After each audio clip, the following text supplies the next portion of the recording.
Bom dia! Estão por aí?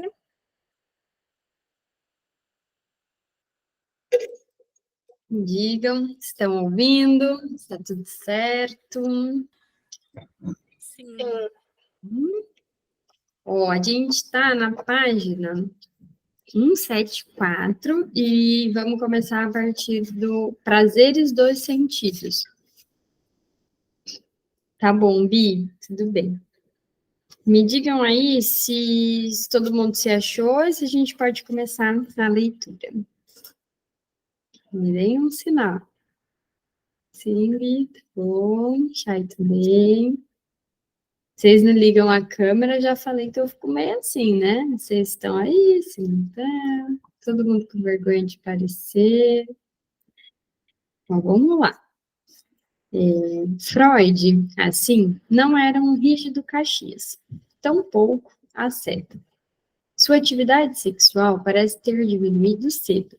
Sabemos que em agosto de 1893, quando tinha apenas 37 anos, estava vivendo em abstinência sexual. Mas não parou por aí. No ano seguinte, ele informou a Fliss, sempre à cata de ritmos biológicos, que a cada 28 dias, ciclicamente, não tenho desejo sexual e sou impotente. O que, afinal, ainda não é o caso nos outros dias. E, em 1897, ele contou a Fliss um sonho no qual subia uma escada em trajes muito sumários, seguido por uma mulher. O afeto correspondente não era angústia, mas excitação erótica.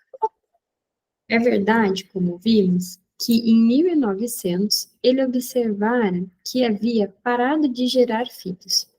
Mas existem algumas intrigantes indicações de que Freud ainda não deixara de sentir estímulos sexuais, e, na verdade, nem de manter relações, e que eles não cessariam por outros 10 anos ou mais. Em julho de 1915, ele teve uma série de sonhos que prontamente registrou e analisou.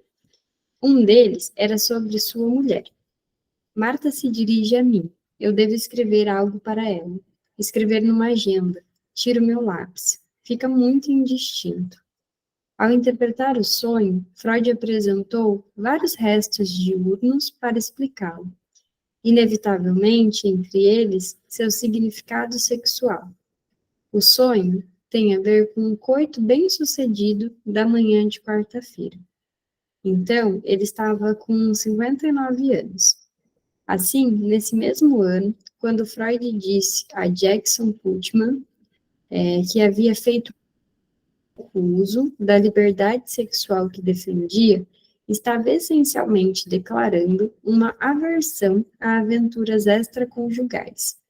Como alguns de seus sonhos, certos artigos e comentários casuais sussurram luxuriantes fantasias eróticas que persistiram ao longo dos anos. Em sua maioria, podem ter sido fantasias. Nós, as pessoas de cultura, disse a seus adeptos com sardônica resignação quando tinha apenas 51 anos. Estamos todos um pouco inclinados à impotência psicológica. Num gracejo, onde havia mais do que uma ponta de melancolia, ele sugeriu, alguns meses depois, que seria útil ressuscitar uma antiga instituição, uma academia do amor, onde se ensinaria a ars amandi. Manteve em segredo o quanto praticou daquilo que ensinara numa tal academia. Mas o fato de fazer uma anotação específica sobre um coito bem-sucedido em 1915 insinua que devem ter ocorrido vezes em que ele malogrou. A resignação de Freud era parcialmente motivada por uma forte aversão a todos os métodos contraceptivos conhecidos. Sabemos que no início dos anos 1890, quando investigava em seus pacientes e, como parece altamente provável, em seu próprio casamento, as origens sexuais das neuroses, ele deplorou as consequências psicológicas negativas da contracepção. Exceto nas mais favoráveis circunstâncias, julgava ele, o uso de preservativos masculinos é capaz de provocar um mal-estar neurótico. O coitus interruptus e outros meios tão pouco são melhores. Dependendo do método empregado, o homem ou a mulher está provavelmente condenado a terminar como vítima da histeria ou da neurose de angústia. Se Freud tivesse prosseguido com seus esforços nessa direção, observou Janet Malcolm, teria se tornado o inventor de um preservativo masculino melhor, e não o fundador da psicanálise. Ainda bem que não foi por essa via, né? Ainda bem que foi por outro lugar. Mesmo assim, ele explorou as dificuldades resultantes das intervenções dos contraceptivos, como outras tantas pistas para o funcionamento da mente humana, inclusive da sua em seus âmbitos mais secretos. Os apontamentos que enviou a Fliss sobre esse delicado tema não mencionam sua pessoa, mas sim seus pacientes e as formas como essas confissões sinceras alimentavam sua teoria. Mas esses rascunhos, ao mesmo tempo apaixonados e confidentes, também falam de sua posição pessoal. Sutilmente reverberam com sua experiência sexual menos que satisfatória. Ainda mais sutilmente, a resignação de Freud se mostra relacionado com a expectativa de uma morte prematura. Em 1911, ele disse a Emma, mulher de Jung: "Meu casamento foi amortizado há muito tempo. Agora não há mais nada a fazer além de morrer." Mas Freud também considerava a abstinência como um motivo de certo orgulho. Em seu artigo sobre a moral sexual civilizada, publicado em 1908, ele observou que a civilização moderna faz exigências extraordinárias à capacidade de contenção sexual, principalmente entre os que pretendem uma certa cultura. Ela requer que as pessoas se abstenham de relações até o casamento e, a seguir, restringam sua atividade sexual a um único parceiro. A maioria dos seres humanos, pensava Freud, acha impossível obedecer tais exigências, ou obedecem-nas a um custo emocional exorbitante. Essa é uma discussão que, né, aqui data de 1908, mas é uma discussão bastante atual. Se a gente for pensar na questão do que hoje estamos chamando de amor livre, né, dos relacionamentos abertos, e acho que ele já trazia sobre isso aqui, não com essas palavras, mas quando a gente lê dessas exigências que se pede, né, hoje acho que não mais tão forte, não que não se peça mais a questão da virgindade, né, antes do casamento, mas relacionada à mulher, e essa questão da fidelidade, né, do relacionamento, como é que chama? É só de duas pessoas, gente? Esqueci o termo que eu queria falar, mas dessa questão, né, de um relacionamento, isso, da monogamia, e hoje a gente sabe que existe muito mais abertura para se falar em relacionamento aberto, né? Ainda que seja tabu, tem muito mais abertura do que na época dele. Apenas uma minoria consegue esse domínio através da sublimação, através do desvio das forças sexuais instintivas para finalidades culturais mais elevadas, e mesmo então de maneira intermitente. Muitíssimos outros ficam neuróticos ou sofrem danos sobre outras formas. Mas Freud não se julgava neurótico, nem prejudicialmente afetado. Pelo contrário, não duvidara que sublimara seus instintos e fazia um trabalho cultural da mais alta categoria. Mas o velho Adão não se manteria passivamente subjugado. Em anos mais avançados, Freud visivelmente apreciava a admiração de mulheres bonitas. A elegante e formidável Lou Andréa Salomé era apenas a mais impressionante dentre elas. em 1907, escrevendo da Itália, numa época em que provavelmente encontrava-se bem adiantado em sua via de sublimação dos impulsos eróticos, ele disse a Jung que havia encontrado uma jovem colega de Jung que parece ter novamente providenciado uma mulher para si. Tal prática impede a teoria. O incidente levou-o a refletir sobre sua própria prática. Quando eu tiver dominado totalmente minha libido, na acepção comum, vou começar uma vida de amor pela humanidade. Pelo visto, em 1907, ainda não dominara sua libido, na acepção comum. Freud, assim, manteve-se muito tempo receptivo aos prazeres dos sentidos. Expressava uma certa simpatia pela máxima de Horácio, Carpe, acho que fala Carpe Diem, assim? Aproveite o dia de hoje. Defesa filosófica de agarrar o prazer do momento, que apela à incerteza da vida e à natureza infrutífera da renúncia virtuosa. Deixa eu grifar aqui.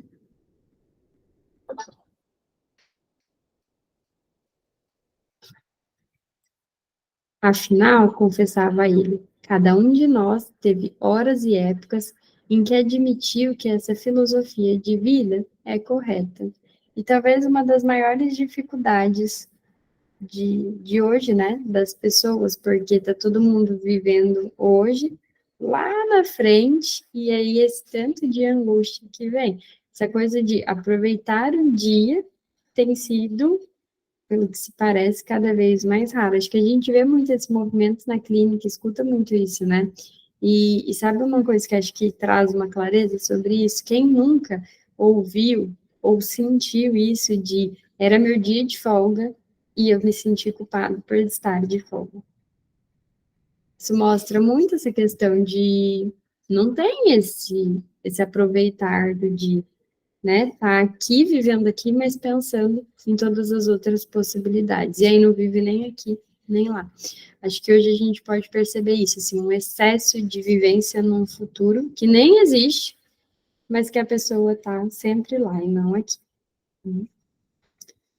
Em tais momentos, somos propensos a criticar a impiedosa severidade dos ensinamentos morais. Só sabem fazer exigências sem oferecer compensações. Aí aqui tem uma nota de rodapé. Num breve e encantador ensaio sobre a transitoriedade, escrito, é importante notar, durante a insensata carnificina que foi a Primeira Guerra Mundial, Freud afirmava que, embora toda beleza esteja fadada à decadência, essa verdade não acarreta uma imoralidade mítica nem uma melancólica tristeza.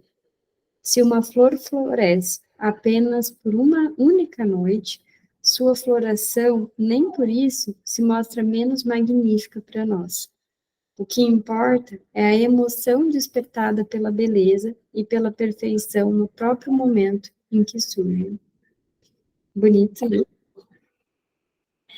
Tami, a gente está na página 176. Sabe, Obrigada. imagina, eu li essa passagem agora e lembrei da Rosa do Pequeno Príncipe. Vocês já leram Pequeno Príncipe? Pequeno Príncipe é clássico. Já vi aqui que tu disse não, então fica aí a indicação de leitura. É muito bom o Pequeno Príncipe, e acho que para a gente pensar nisso, de como. É engraçado, porque eu ia falar como aproveitar o tempo e as pessoas, e a questão do afeto, do investimento de afeto e do significado também que você dá para cada coisa. Mas o Pequeno Príncipe é uma leitura que todas as vezes que você lê, eu já li várias vezes, você extrai algo novo dali. Acho que isso tem muito a ver com a fase de vida, né? Porque eu li na infância, li na adolescência, li na vida adulta, li quando eu estava grávida, e quero ler para os meus filhos, então em cada uma dessas fases existe algo diferente. É um olhar mesmo diferente sobre aquela leitura da forma como impacta. Eu vi aqui que colocaram que já assistiram o filme, né? O filme eu nunca assisti, já vi. Olha, eu acho que eu tenho um pouco de medo de ler um livro e depois ver o filme, porque sempre parece que falta alguma coisa. A minha maior dor foi da menina que roubava livros. Gente, esse livro, acho que é um dos meus livros preferidos da vida. E o filme, Ju, o que eu estava falando antes era O Pequeno Príncipe, e agora eu estou falando da menina que roubava livros. É sensacional, muito bom. Mas aí quando você lê o livro e você vê o filme, se perde tanta coisa. Eu lembro que eu ficava assim, ai, agora vai aparecer isso. Ai, agora vai ser a hora daquilo. E não aparecia aquilo. Eu ficava, Deus, por que cortaram isso? Cortam muita coisa e é muito rico assim o livro, né? Tem cenas que para mim foram cenas muito especiais que não foram pro filme. E eu imaginava que iria. Enfim, tem um pouco de trauma disso. Mas leiam os dois livros que vale a pena. O filme eu não sei, mas os livros são muito bons. Embora rígido moralista, Freud não negava a vez do prazer. Os objetos que Freud reuniu em seu apartamento, ao longo dos anos, depõem sobre o tipo de gratificação sensual que ele, médico e homem de família, considerava agradável e, ao mesmo tempo, aceitável. A Bergasse 19 era um pequeno mundo refletindo as escolhas deliberadas. Seguramente situava Freud em sua cultura mais ampla, tanto pelo que continha como pelo que admiravelmente não continha. Freud era um citadino culto da classe média de sua época. No entanto, sua atitude em relação ao que sua classe afirmava admirar, muitas vezes realmente admirava: a arte, a música, a literatura, a arquitetura. Não era totalmente previsível. Eu vou fazer um post, na verdade ele está pronto, preciso postar. Mas eu li isso daqui agora, eu lembrei. De quanto a gente aprende a psicanálise aos poucos e de quanto é necessário a gente beber de várias fontes. E acho que isso daqui, de arte, música, literatura, arquitetura, circular nos nossos meios e estar em outros lugares faz com que a gente compreenda a psicanálise, não a partir dela mesma, mas do que toca a gente, do que a gente percebe. É impossível perceber, é impossível compreender a psicanálise sem perceber a cultura que a gente está inserido, sem ter um olhar atento para aquilo. Acho que eu sempre brinco e falo assim, se você leu a obra do Freud, né, algumas coisas, vai, o Complexo de Édipo, e você não acredita, escuta 10 minutos de Spotify. 10 são suficientes para tu ver. Não sei o que, senta no pai, faz pro pai, não sei o que do pai, né? Vem pro pai, não sei o que do pai. Você só escuta isso. Tem como dizer, gente, que não tem ali algo da psicanálise, não é verdade? Cara, você escuta, ó, 10 minutos é mesmo o suficiente para você ver o quanto que tem dessa ideia de pai, né, que fica presente ali, e o homem se coloca não como homem, mas como pai o tempo inteiro da mulher lá desejada. É claro, é só um recorte, assim, mas acho que é importante a gente ter esse olhar atento para as coisas, para a arte, para a literatura, para a cultura. E aí, falando de um outro lugar aqui, vocês sabem que eu estou meio não, completamente, assim, ó, apaixonada por Carla Madeira. Ela é muito boa, os livros são muito bons, fica aí outra sugestão de leitura, mas impossível você ler e não pensar sobre psicanálise, e você não se vê ali diante de alguns conceitos, você fala, nossa, acho que aquilo é isso, né? Eu estava pensando esses dias que eu li, estava estudando sobre ciúme, e o ciúme do pai em relação ao filho.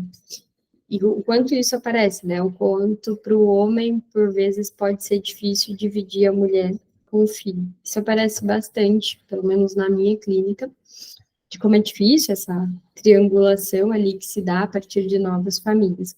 E aí o livro Tudo é Rio, da Carla Madeira, fala exatamente sobre isso, de uma maneira bastante intensa, assim, e profunda, que é possível que a gente entenda muito assim, é através de uma história, né, da literatura, você consegue captar o que é explicado ali a partir da leitura de ciúme em Freud.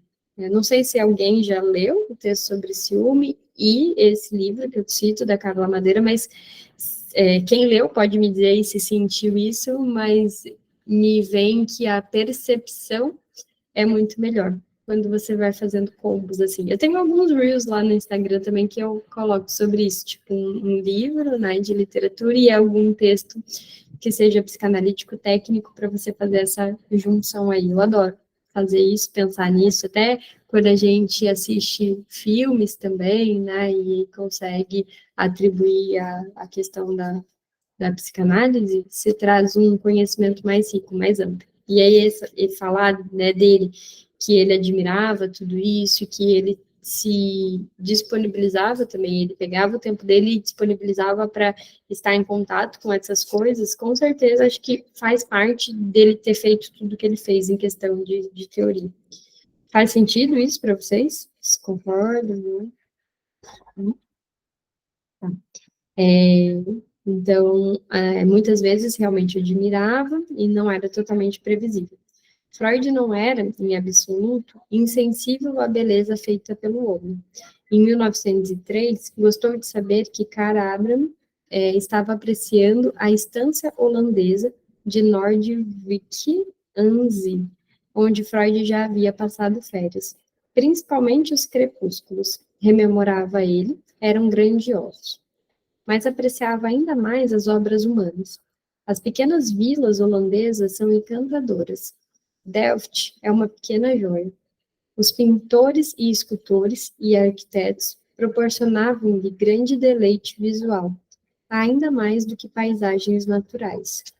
Aberto ou não à beleza, as preferências de Freud, de modo geral, seguiam o convencional. As coisas que escolheu para circundá-lo são de um inflexível conservadorismo, celebrando tradições estabelecidas. Ele gostava daquele tipo de lembranças que inúmeros burgueses do século XIX julgavam indispensáveis a seu bem-estar. Fotografias de membros da família e amigos íntimos, souvenirs de lugares visitados e de bom grado lembrados, águas fortes e peças esculpidas que, por assim dizer, eram legados no antigo regime no campo das artes, todas acadêmicas e sóbrias. As revoluções na pintura, poesia e música eclodindo à sua volta deixaram-no impassível. Quando se impunham à sua atenção, o que era raro, ele as desaprovava energicamente. A partir dos quadros nas paredes da casa de Freud, quando se mudou para Vergasse 19, não se poderia saber que o impressionismo francês vinha florescendo havia algum tempo, nem que Klimt, Kokoschka e mais tarde Shelley trabalhavam em Viena. Comentando com enfático desgosto um retrato desenhado, extremamente moderno, de Karl Abraham, ele disse que estava horrorizado em ver quão cruelmente deve ser punida sua tolerância ou simpatia em relação à arte moderna.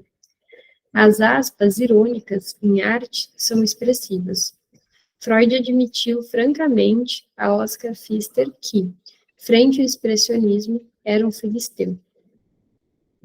Da mesma forma, a mobília que apinhava o apartamento de Freud ignorava todos os designs experimentais que então transformavam as residências de famílias mais atualizadas de Viena.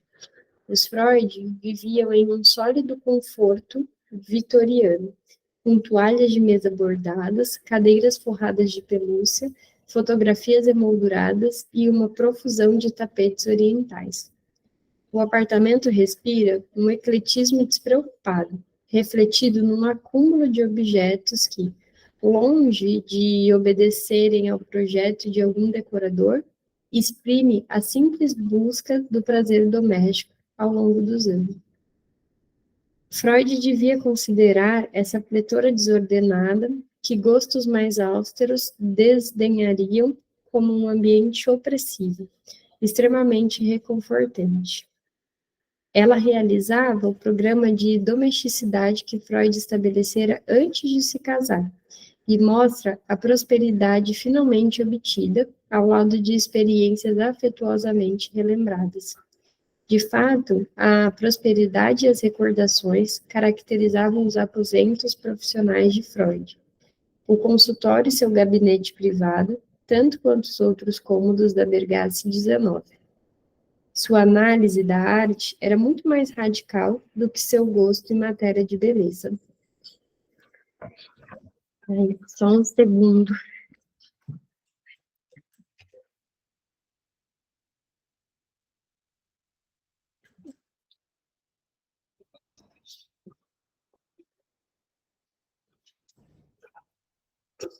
Um conflito muito semelhante permeava as atitudes de Freud em relação à literatura. Seus tratados, monografias e artigos demonstram suas amplas leituras, boa memória e exigente senso estilístico. Como sabemos, ele recorria com frequência a seus clássicos alemães favoritos, principalmente Goethe e Schiller, e a Shakespeare, que lhe colocava enigmas fascinantes e cujas obras era capaz de recitar extensamente em inglês quase perfeito. Autores espirituosos como Heinrich Heine e humoristas mais grosseiros, como William Busk, forneciam-lhe ilustrações cáusticas. Mas, na escolha de seus favoritos, deixava de lado a vanguarda europeia de sua época. Conhecia seu Ibsen, principalmente sob o aspecto do corajoso iconoclasta, mas parece ter tido pouco espaço para poetas como Baudelaire ou teatrólogos como Strindberg. O Goethe é alguém que ele cita muito, né? Tem muitas e muitas citações nos textos dele. Alguém já leu? Não?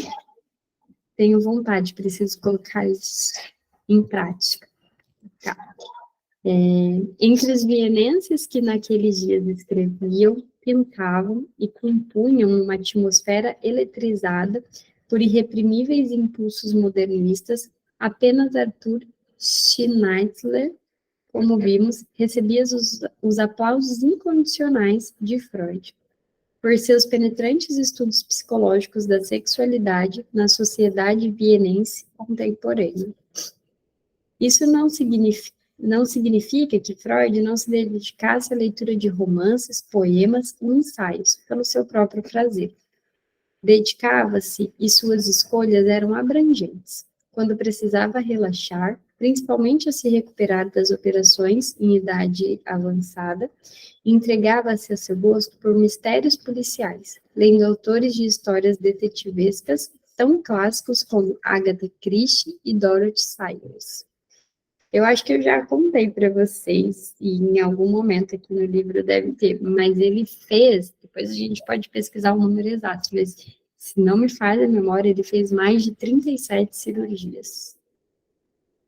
Deve ter sido bem puxado, né?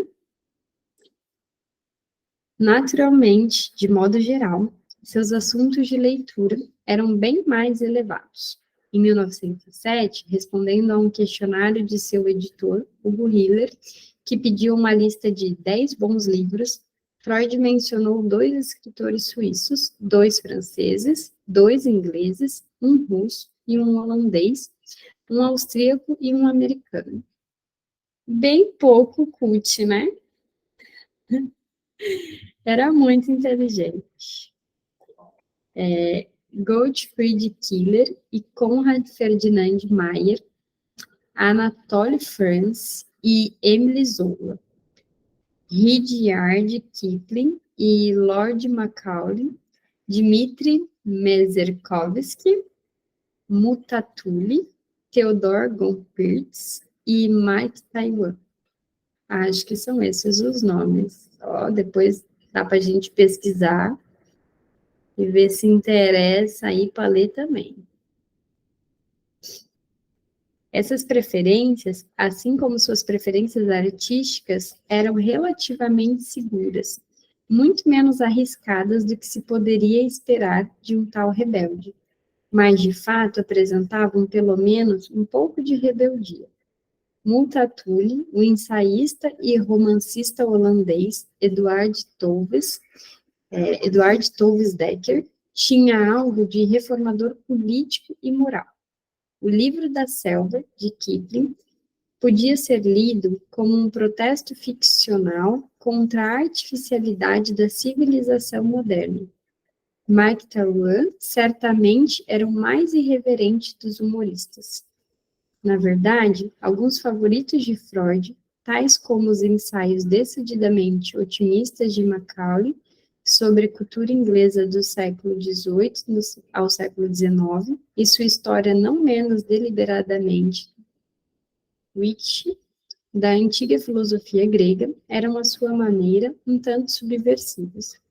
Eles recordam a dívida indelével de Freud para com o pensamento do iluminismo do século XVIII, seu espírito crítico e esperança pela humanidade, o qual ele conheceu diretamente através de suas leituras de Diderot e Voltaire, e filtradamente através de seus herdeiros novecentistas. O tema dominante da obra, tanto de Macaulay quanto de Gompers, era a disfunção vitoriosa da luz e da razão por um mundo profundamente obscurecido pela superstição e perseguição. Sabemos que Freud gostava de dizer que passar a vida é destruir ilusões. Apesar desse inabalável pessimismo, por vezes divertia-se em brincar com a ilusão de que o progresso é possível e talvez cumulativo na esfera dos assuntos humanos. É digno de nota que, quando escrevia para publicação, seja sobre a psicologia do indivíduo, dos grupos ou da cultura como um todo, ele era bem menos esperançoso. Quando lia por prazer, ao que parece, Freud permitia-se algumas das fantasias esperançosas que reprimia com rigor durante as horas de trabalho. Não surpreende que os vereditos literários de Freud muitas vezes fossem diretamente políticos, por uma razão pela qual apreciava Anatole France, era por este manifestar um franco antissemitismo. Uma razão pela qual atribuía a Dmitri Merezkovsky, o autor de O Romance de Leonardo da Vinci, um peso muito maior do que merecia. Era por lisonjear um artista da Renascença, a quem Freud admirava pela independência e coragem intelectual. Mas a maioria dos escritores preferidos de Freud eram favoritos por serem talentosos psicólogos amadores. Freud podia aprender com eles, assim como, pensava ele, os biógrafos ou antropólogos podiam aprender consigo. Isso não significa reduzir Freud a um filisteu coerente, muito embora aplicasse tal epíteto a si próprio. Mas o veio utilitário em suas preferências é inegável. Como confessou em 1914, no artigo sobre Moisés, de Michelangelo, frequentemente notei que o tema de uma obra de arte atrai-me mais fortemente do que suas propriedades formais e técnicas, as quais, afinal, são o que o artista mais valoriza. Na verdade, não tenho uma compreensão adequada de muitos métodos e alguns dos efeitos da arte. Freud reconhecia a distinção entre o prazer puramente formal e estético e o prazer que pode ser proporcionado pelo tema da arte ou da literatura. Mas aí se detinha, em parte, por considerar que os caminhos dos artistas ultrapassavam a compreensão. O sentido pouco conta entre essas pessoas. Tudo que lhes importa é a linha, a forma e a concordância dos contornos. Eles se entregaram ao Lustprinzip. Aqui tem uma nota. Freud era um estilista notável e crítico impiedoso de suas próprias produções. Sua autocrítica, disse a Firenze, não é um dom agradável, mas ao lado de sua coragem, ele a considerava como seu melhor traço de caráter. Foi essa autocrítica que fez uma seleção estrita entre minhas publicações. Sem ela, eu teria apresentado o triplo ao público. Freud, Firenze, em 17 de outubro de 1910. Freud, Firenze, Correspondência, Freud Collection. Isso soa um tanto exagerado, mas visto que Freud costumava destruir seus rascunhos e anotações, pode ser realmente verdade. Contudo, nem por isso se converteu num crítico literário. Então, pelo que dizem, assim, muito provável que ele tenha escrito muito mais, né? Talvez nem tudo ele tenha deixado para trás, algumas coisas ele só deve ter reformulado. Mas eu imagino que a gente tenha acesso a muito menos do que o que foi escrito, assim, né? Ainda que sejam notinhas, ele deve ter realmente escrito mais. Ou isso é só uma fantasia de quem dá uma certa idealizada nele, né? Eles se entregaram, então, ao Luz Príncipe. Em Freud, num profundo contraste, o princípio da realidade impunha seu predomínio sobre o princípio do prazer. Deixa eu ver aqui, mas acho que dá para a gente continuar um pouco mais. Eu não gosto que a gente termine sem um sentido, né, para a próxima leitura, mas vamos lá, vamos tentar. Essa propensão mental prática, inevitavelmente, modelou a relação bastante distante e curiosa de Freud com a música. Ele fazia questão de proclamar sua ignorância em matéria musical e admitia que não era capaz de cantar. Na interpretação dos sonhos, praticamente se vangloriou de sua falta de ouvido musical. Ao cantarolar o desafio de Fígaro ao conde Alma Viva, no primeiro ato de As Bodas de Fígaro, ele achava que uma outra pessoa talvez não reconhecesse a melodia. Os que eram obrigados a ouvi-lo trautear áreas de óperas de Mozart confirmavam a verdade do fato. Não procurava músicos e, como observou sucintamente a sua filha Ana, nunca ia a concertos, mas apreciava a ópera, ou melhor, algumas óperas. Suas filhas, revirando suas lembranças, apareceram com cinco: Dom Giovanni, As Bodas de Fígaro, A Flauta Mágica de Mozart, Carmen, de Bizet e Meistersinger, de Wagner. Vamos grifar para ouvir também, porque é ótimo ouvir enquanto a gente estuda. Traz toda uma concentração. A lista é ponderada e breve. Nada de Claude Debussy, nada de Richard Strauss.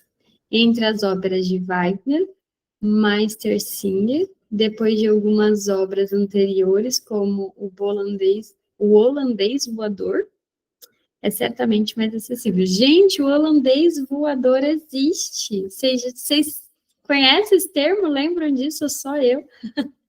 A Bi deu risada, então ela com certeza também assistia o... Como é que é? Bob Esponja. Eu amava Bob Esponja. E eu não lembro como é que era isso, de como que se aparecia no desenho, mas tinha lá o holandês voador.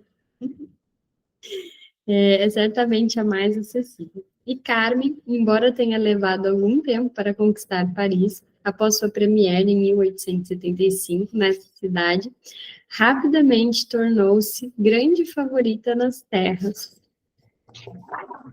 de língua alemã. Brahms, Wagner e Tchaikovsky, que pouco concordavam em outras coisas, eram unânimes em considerar a última obra de Bizet como uma obra-prima. Nietzsche, que assistiu pelo menos a 20 apresentações dela, invocou sua vitalidade e encanto gaulês ao polemizar contra os pesados e decadentes dramas musicais teutônicos de Wagner. Bismarck, esse informado entusiasta da música, vangloriava-se de tê-la ouvido 27 vezes. Não era preciso ser devoto da vanguarda para apreciar essas óperas. Certamente, Freud conhecia-as o bastante para citá-las conforme suas finalidades. A área de Fígaro, não vou conseguir ler isso daqui, não vamos testar esse francês, porque certamente não é bom. A declaração de Sarrastro, a princesa Pamina, em A Flauta Mágica, de que não poderia obrigá-la a amá-lo. Leporello, enumerado imprudente as conquistas de Dom Giovanni para Dona Elvira. Imagina esse povo todo aqui que a gente vem falando esses nomes, que alguns a gente conhece, convivendo, gente, na mesma época. Como existia gente interessante naquele momento, né? Acho muito legal isso. A atração da ópera sobre alguém tão pouco musical como Freud não é de forma alguma misteriosa. A ópera, afinal, é música com palavras, canção unida à ação dramática. Como a maior parte das leituras de Freud, ela podia lhe proporcionar o agradável impacto do reconhecimento. A sua maneira extravagante e muitas vezes melodramática, a ópera tratava de questões psicológicas que preocuparam Freud durante toda a sua vida adulta: o amor, o ódio, a avidez e a traição. Além disso, a ópera também é um espetáculo, e Freud era particularmente sensível a impressões visuais. Era por isso que ele olhava seus pacientes com a mesma atenção que os ouvia. E mais, a ópera retrata o desenlace de agitados conflitos morais, desembocando em soluções morais satisfatórias. Ela apresenta protagonistas com alta expressão verbal, presos na luta entre o bem e o mal. Entre as 5 óperas favoritas de Freud, à exceção de Carmen, todas, e mais obviamente, A Flauta Mágica, de Meister Singer, decretam o triunfo da virtude sobre o vício, desenlace que proporciona prazer ao ouvinte mais sofisticado, além de oferecer informações sobre as lutas que travam no espírito de homens e mulheres. Tem nota aqui de rodapé. Deve-se notar que na obra particularmente preferida de Freud, Dom Giovanni, esse triunfo é extremamente ambíguo. O dom que desafia os valores dominantes da moral e da religião é enviado ao inferno, mas sua busca do prazer é tão despreocupada e sua conduta frente à condenação e à morte é tão heróica que a ópera sugere uma reação mais complexa do que, digamos, a reconciliação que se estabelece em As Bodas de Fígaro. Mas a falta de comentários detalhados de Freud sobre Dom Giovanni é impossível supor o que a ópera significava para ele. Mas acho que entra naquilo de, embora a gente não saiba o que significa, é sobre beber de outras fontes, né? Se alimentar ali de outras coisas. A ópera, e nesse sentido o teatro, eram diversões raras na vida de Freud. Em contrapartida, um de seus prazeres regulares e recorrentes era a comida. Freud não era gastrônomo nem guloso. Sabemos que tinha pouca tolerância em relação ao vinho, mas apreciava as refeições o suficiente para consumi-las numa silenciosa concentração. Durante os meses em Viena, a refeição principal, a Mitas Ginseng, servida com tanta presteza a 1 hora, consistia de sopa, carne, vegetais e sobremesa. O costumeiro almoço de 3 pratos, variado nas estações próprias, quando na primavera tínhamos mais um prato à base de aspargos. Freud gostava particularmente de alcachofras italianas, carne cozida e carne assada com cebolas, mas não gostava de couve-flor e frango. Deixa eu ver aqui o que vocês colocaram no chat. Me fez lembrar daquele programa tipo MasterChef. Nossa, eu já assisti MasterChef, mas faz algum tempo. Mas tem umas coisas aqui que o Freud gostava que eu não topo, não. Não gosto de alcachofra, detesto aspargos. Vocês já comeram? Eu não gosto. Em compensação, eu amo couve-flor. Nunca achei. Muito ruim. Bom, pro meu gosto, né? Não gostei, não. Apreciavam o sólido e substancial passádio sem sequer um toque da refinada cozinha francesa. Gente, li agora, né? A gente está falando de comida. Cara, alguém aqui já foi para a França? Eu fui e fiquei alguns dias em Paris e eu nunca comi uma comida tão ruim em toda a minha vida. E aí, as pessoas podem falar assim, Bru, você deve ter comido, tipo, né, em lugares muito assim. Ai, Gil, que bom, ó, sentindo até melhor. Teve um dia que eu falei assim pro Caio, olha só, a gente vai na Champs-Élysées, que é uma avenida, né, muito conhecida. E aí a gente vai, tipo, num lugar muito bom pra gente comer, pra eu ter certeza que a comida é ruim mesmo. A comida é ruim mesmo. Meu Deus, que comida ruim! Olha, que bom que a Ju tá falando, eu vi que tem alguém aqui que disse que gosta. A Bi colocou que gosta. Não tem sal aquela comida, não tem tempero, tem nenhum tempero, nada. A comida é muito ruim. Eu sobrevivi lá de crepe de queijo. Não dá, né, Érica? Tudo é muito ruim, muito sem gosto. Eu fui um dia, falei, não, eu vou comer um sanduíche, porque, né, não tem condição de comer essa comida que é muito ruim. Aí eu fui comer um sanduíche, aí eu pedi lá um sanduíche que eu achei que era bom. Gente, ele veio com um eu não lembro o nome agora, como é que tá escrito, mas só para explicar para vocês, se alguém souber o nome, me diz aí. Era tipo um hambúrguer de batata. E aí vinha um bloco de batata no meio do sanduíche. Eu nunca comi um sanduíche tão ruim em toda a minha vida. É muito ruim. Só gostei médio dos sanduíches de rua e de uma carne com molho e batata frita. Não, só dava para comer lá crepe e batata frita. E as coisas têm muita Nutella, né? E aí tudo que tinha Nutella lá era bom, mas assim, a comida de forma geral era muito ruim. Eu vivia, tipo, buscando uns carrinhos de crepe que tinham lá.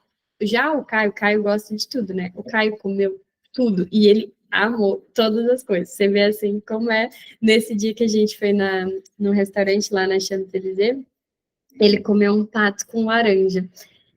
E todo mundo falava que era muito bom um pato com laranja, não sei o que lá.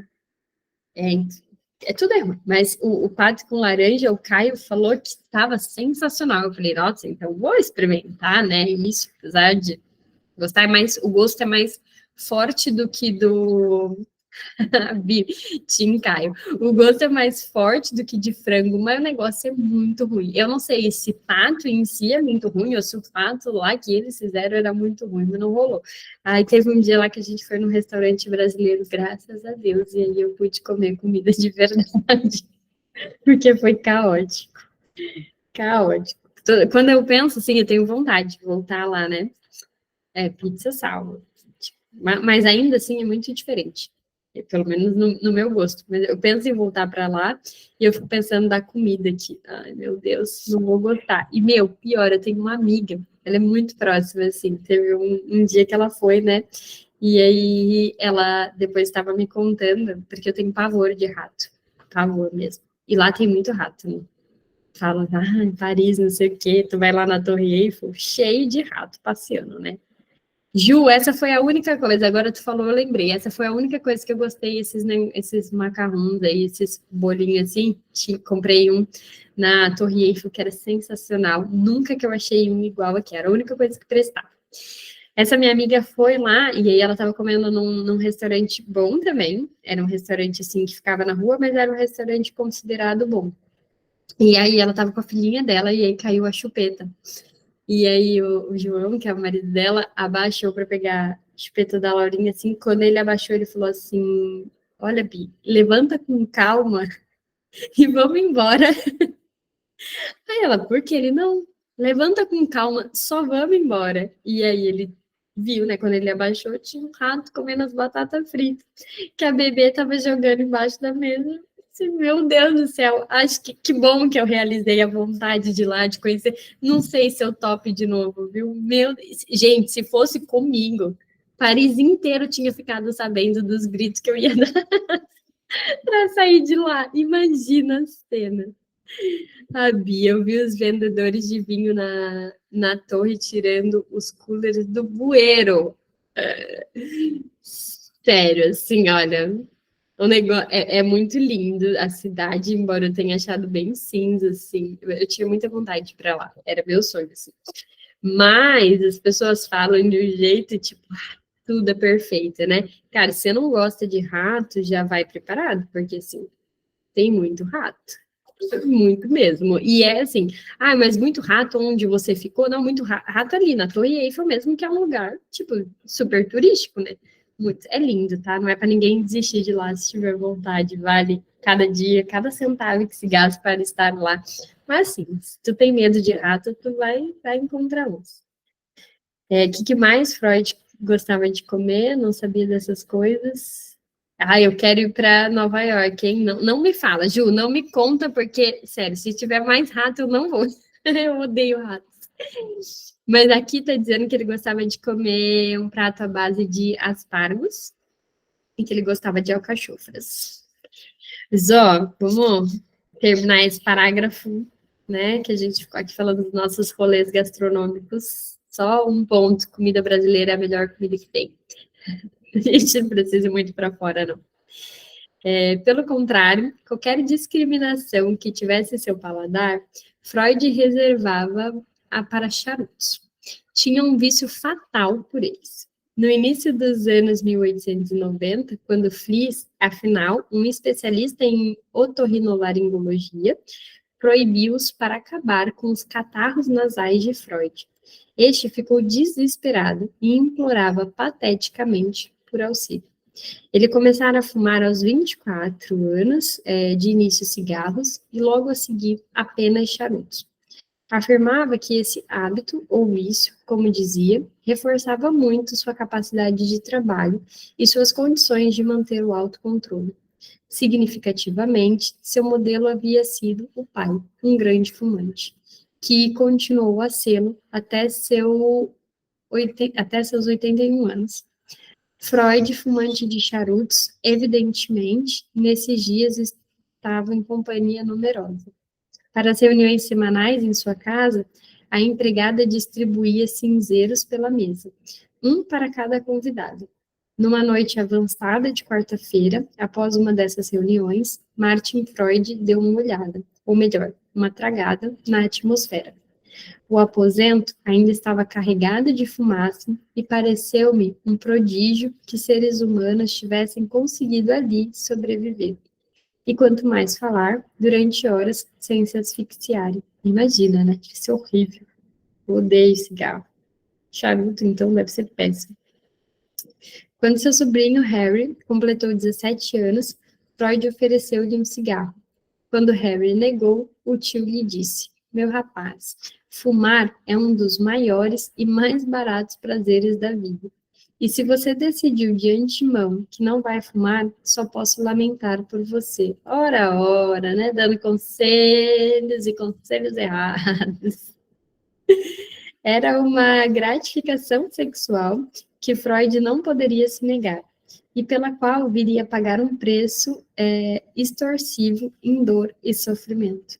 Em 1897, como sabemos, ele disse a Fliess, comunicando uma intuição que nunca desenvolveu num artigo, que os vícios, incluindo explicitamente o vício do fumo, são apenas substitutivos do único grande hábito, o vício primário, a masturbação. Mas foi incapaz de transpor essa percepção psicológica para a decisão de parar de fumar. Que pena, né? Porque, de fato, ele deve ter sentido muita dor e deve ter sofrido muito diante disso tudo que aconteceu, né? Das consequências que teve. Enfim, próxima quinta a gente volta com a leitura, falando ainda dos charutos, que ainda tem umas páginas pela frente. Vou marcar aqui que a gente parou na página 181, no segundo parágrafo, tá bom? Até a próxima quinta. Obrigada pela presença. Um beijo. Quem bem.